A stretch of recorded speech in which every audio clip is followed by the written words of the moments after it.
तो ये होने वाली थी मेरी फर्स्ट इंटरनेशनल जर्नी। मैं सीधा जम्मू से निकल आया बैग पैक करके अपने दिल्ली में पहुंचा, टैक्सी ली, सीधा एयरपोर्ट के लिए निकल गया। मेरी 4 बजे की फ़्लाइट थी सुबह की, लेकिन मैं रात को 11 बजे ही पहुंच गया एयरपोर्ट पे चेक करने के लिए। पहली फ़्लाइट है ना, तो थोड़ा चेक करना पड़ता है कैसे सिस्टम होता है। अंदर जाते ही एयरपोर्ट में वेरिफिकेशन हुई, पासपोर्ट वगैरह चेक किया। जब अंदर इंटरव्यू हुआ तो यहाँ पे मैं स्क्रीन के ऊपर देख रहा था फ़्लाइट चेक इन का टाइम वगैरह कैसे होती है चेक इन। तो यहाँ पे टाइम आ जाता है, आपको काउंटर वगैरह दिख जाता है, कौन से काउंटर पे आपकी जो बोर्डिंग होगी, वो चेकिंग होगी, वेरिफिकेशन वगैरह होगी, इमिग्रेशन होगा, सारा कुछ आपको यहाँ पे शो हो जाता है। यहाँ से आप बोर्डिंग पास भी डाउनलोड कर सकते हैं, नहीं तो आपकी जो बोर्डिंग जहाँ पे काउंटर है वहाँ से भी पास मिल जाएगा, टिकट भी वहीं से मिल जाएगी आपको, ठीक है।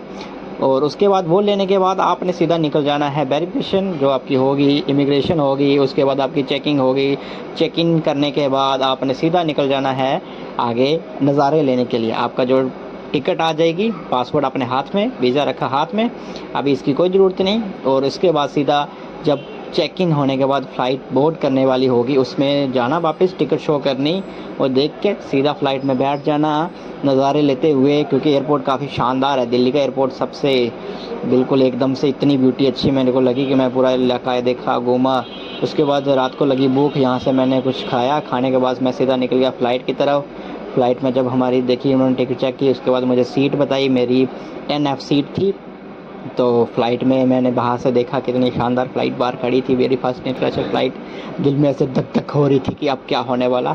तो मैं निकल गया, बाकी लोग भी थे साथ में। तो अब मैं बारी की सीट मैंने पहले ही बुक कर ली, क्योंकि मेरा देखो बाहर तो देखना ना आसमान, लेकिन क्या देखना था, रात को कुछ दिख ही नहीं रहा था। तो यहाँ पे मैं बाहर देखा कैसे फ़्लाइट अटेंडेंट आई, जो अंदर होते हैं एयर होस्टेस, वो आई, तो वो बैठी मज़े से, यहाँ पे हमें बताया कैसे अपने सीट बेल्ट वगैरह लगाना है। उसके बाद फ़्लाइट सीधा हवा में पहुँचते ही मेरा दिल और धक धक करने लगा। तो मैं आसपास देखने लगा, सारे लोग मज़े से बैठे, सिर्फ मैं ही क्यों थोड़ा बेचैन हो रहा हूँ। तो मैं ऐसे सोचने लगा, फिर गाने वगैरह सुनने लगा फ़ोन में।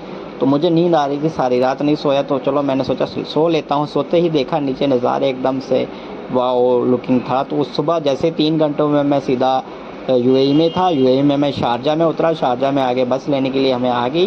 तो बस में हम जैसे ही गए, हम एयरपोर्ट के अंदर गए, वहाँ पे हमारी जो वेरिफिकेशन वगैरह हुई शारजा के एयरपोर्ट में, वो करने के बाद हमारी जो स्टैंपिंग होने के बाद हमें बाहर भेज दिया गया। बाहर पहुँचते ही यहाँ पे बस लगी थी, तो बस के अंदर मैंने ली टिकट, उसकी टिकट क्योंकि पता नहीं था यहाँ पे कैसा मिलता है, क्या सिस्टम होता है। वो करने के बाद हम सीधा निकल आए मेट्रो से सीधा दुबई में। तो दुबई में पहुँचते ही हमने यहाँ के नज़ारे जो हैं एंजॉय करना स्टार्ट कर दिया। तो उसके बाद हम नेक्स्ट डे 2-3 दिन रेस्ट किया। उसके बाद हम अपने जो ऑफिस है वहाँ पे निकल गए, जिसके लिए मैं आया था। तो अब मिलते हैं नेक्स्ट वीडियो में, और नेक्स्ट वीडियो काफ़ी इंटरेस्टिंग रहने वाली है, क्योंकि मेरा अब कोई न्यू वीडियो जब भी आएगी तो इंटरेस्टिंग आएगी, ठीक है। तो मिलते हैं नेक्स्ट वीडियो में। लाइक शेयर सब्सक्राइब जल्दी करना कर दो।